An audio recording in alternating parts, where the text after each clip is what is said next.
Communist శిఖరం కూలిపోయింది. Cuba మాజీ అధ్యక్షుడు ఫిడెల్ కాస్ట్రో కన్నుమూశారు. ఆయన వయసు 90 ఏళ్లు. గడిచిన కొన్నేళ్లుగా ఫిడెల్ కాస్ట్రో ఆరోగ్య సమస్యలతో విశ్రాంతి తీసుకుంటున్నారు.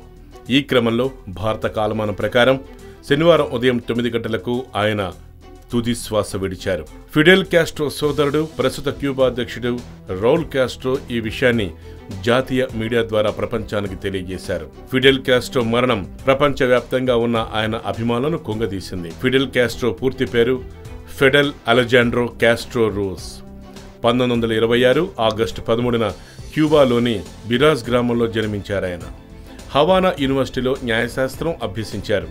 నాటి అమెరికా అనుకూల బటిస్టా సేనలకు వ్యతిరేకంగా కమ్యూనిస్టు పార్టీ ఆఫ్ క్యూబా చేస్తున్న ఆందోళనలో విద్యార్థి నాయకుడిగా భాగం పంచుకున్న ఫిడెల్ కాస్ట్రో ఆ తర్వాతి కాలంలో నిర్బంధాలను ఎదుర్కొన్నారు.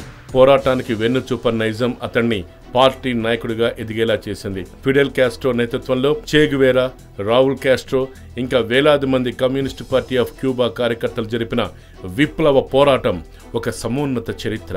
1959లో క్యూబాను హస్తగతం చేసుకున్న ఆ పార్టీయే నేటికి అధికారంలో కొనసాగుతుండటం గమనార్హం. 1959 నుంచి 1976 దాకా క్యూబా ప్రధానమంత్రిగా ఉన్న కాస్ట్రో ఆ తర్వాత దేశాధ్యక్షుడిగా ఎన్నికై 2008 వరకు ఆ పదవిలో కొనసాగారు.